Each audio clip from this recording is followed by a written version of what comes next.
Real estate sector में growth और development को लेकर क्रेडाई अपना 16वां कॉन्क्लेव करने जा रहा है। क्या है इस कॉन्क्लेव की इंपॉर्टेंस और आने वाले समय में रियल एस्टेट सेक्टर में कितनी होगी ग्रोथ? कॉन्क्लेव का पूरा एजेंडा और किन मुद्दों पर होगी बातचीत, ये जानने के लिए हमारे संवाददाता रामेश नकवी ने बातचीत की क्रेडाई के प्रेसिडेंट गीतांबर आनंद से।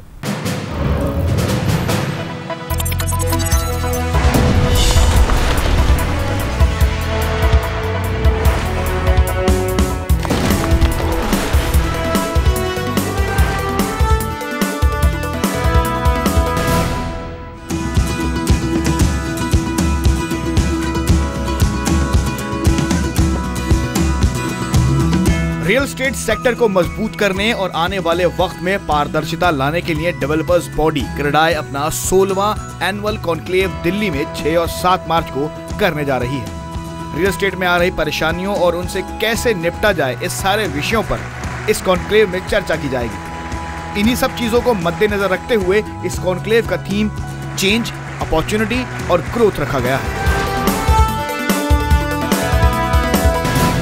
रियल एस्टेट सेक्टर एक ऐसा सेक्टर है जो कि देश की डेवलपमेंट में एक अहम रोल अदा करता है और देखा जाए तो जीडीपी में सबसे ज़्यादा योगदान जो है वो रियल एस्टेट सेक्टर ही डालता है। और दूसरी अगर मैं बात करूं तो सबसे ज़्यादा एम्प्लॉयमेंट जनरेशन का मादा भी रियल एस्टेट सेक्टर से ही आता है। लेकिन जहाँ रियल एस्टेट सेक्टर इतना इंपॉर्टेंट रोल प्ले कर रहा है, वहीं दूसरी तरफ देखा जाए तो रियल एस्टेट सेक्टर की तरफ नेगेटिविटी ने भी काफ़ी तेज़ी से अपना कब्जा किया है। बायर्स हमेशा से ही बिल्डर्स के ख़िलाफ़ शिकायत उठाते आए हैं और इन्हीं शिकायतों को सॉल्व करने के लिए, इन्हीं नेगेटिविटी को फिलअप करने के लिए क्रेडाई बॉडी का गठन हुआ जो कि इन दोनों के गैप्स को ख़त्म करती हैं। क्रेडाई का 6 और 7 मार्च को एक कॉन्क्लेव हो रहा है, एनुअल कॉन्क्लेव हो रहा है। मेरे साथ इस वक्त बात करने के लिए क्रेडाई के प्रेसिडेंट हैं मिस्टर गीतांबर आनंद। सर, बहुत बहुत शुक्रिया आपका हमें वक्त देने के लिए। सर, सबसे पहला सवाल मेरा यह है कि क्रेडाई बॉडी किस तरीके से काम करता है? क्रेडाई एक्चुअली एक 18 साल पुरानी बॉडी है। जितनी रियल एस्टेट डेवलपर एसोसिएशंस हैं उनका एक कॉन्फेडरेशन है। 12,000 मेंबर पैन इंडिया डेवलपर्स जो हैं हमारे इस पूरे एसोसिएशन को कॉन्स्टिट्यूट करते हैं, मेकअप करते हैं। ये अपने आप में जो संस्था है ये एक ब्रिज है इंडस्ट्री और गवर्नमेंट के बीच में, इंडस्ट्री और कंज्यूमर्स के बीच में। हम ये हमेशा कहते आए हैं कि आप अगर क्रेडाई के मेंबर से अपार्टमेंट लेंगे तो आपको हमारे यहाँ जो हमारा मेंबर है उसको एक आंसरेबिलिटी देनी होगी अपने कस्टमर्स को। सर, एनुअली आपका 16वां ये क्रेडाई कॉन्क्लेव हो रहा है, तो सर इसका जो थीम होता है, जैसे इस बार का आपका थीम है चेंज, अपॉर्चुनिटी और ग्रोथ, तो सर ये एक कौन सा विजन लेके चलते हैं? क्या आपको लगता है कि ये एक जिसे कहते हैं कि रियल एस्टेट को एक बूस्ट देगा? बिल्कुल। तो चेंज जो इसमें बेसिकली हमारा मुद्दा है चेंज का, वो है आप परसेप्शन चेंज करना। ये नेगेटिविटी क्यों, ये ट्रस्ट डेफिसिट क्यों, क्या क्योंकि 5-6 बड़े नामों की वजह से क्या रियल एस्टेट पे जो धब्बे आए हैं, क्या वो 12,000 मेंबर्स की जो एसोसिएशन है, क्या सबको उसी कलर में पेंट किया जाना चाहिए? जबकि बहुत से इतने बढ़िया बढ़िया कॉम्प्लेक्सेस हैं जिनमें लोग रह रहे हैं, ये कॉम्प्लेक्सेस भी रियल एस्टेट ने ही डिलीवर किए हैं। तो चेंज करना ज़रूरी है हमारी तरफ से, एक परसेप्शन को चेंज करना ज़रूरी है हमारे इंडस्ट्री को, जिस तरीके से वो बिज़नेस के प्रति सोच उनकी रखते हैं, क्योंकि अब रेरा आ रहा है और कस्टमर की जो एक्सपेक्टेशंस हैं वो बढ़ गई हैं। वो ज़्यादा सवाल पूछते हैं और ज़्यादा प्रश्न चाहते हैं, बहुत अच्छी बात है। सो ये सारी चेंज को मद्देनज़र रखते हुए हमारा ये पूरा एफर्ट रहता है कि क्योंकि एक अपॉर्चुनिटी है, एक डॉक्यूमेंटेड शॉर्टेज है हाउसिंग की इस देश में। 2 करोड़ मकान 7 मेट्रोज में चाहिए, 4 करोड़ मकान चाहिए आपके Tier 2 Tier 3 शहरों में।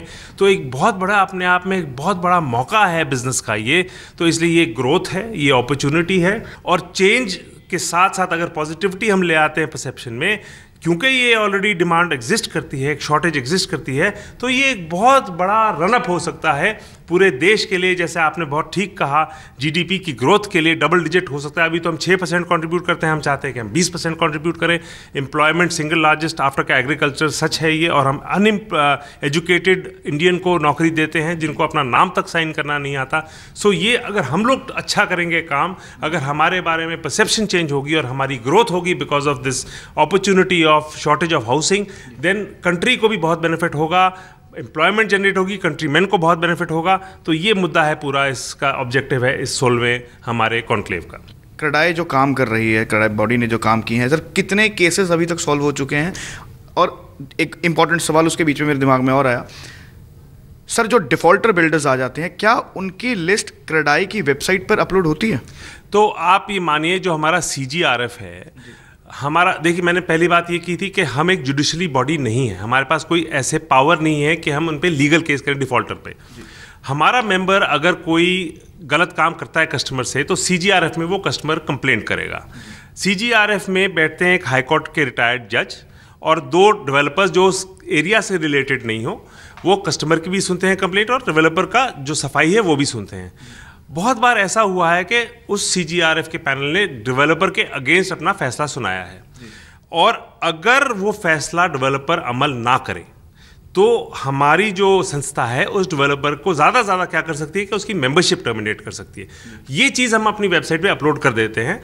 ऑलरेडी हमने NCR रीजन में कुछ बड़े बड़े नामों की मेंबरशिप टर्मिनेट करी है, मैं मेंशन नहीं करूंगा कौन कौन, लेकिन इससे ज़्यादा हम कुछ नहीं कर सकते।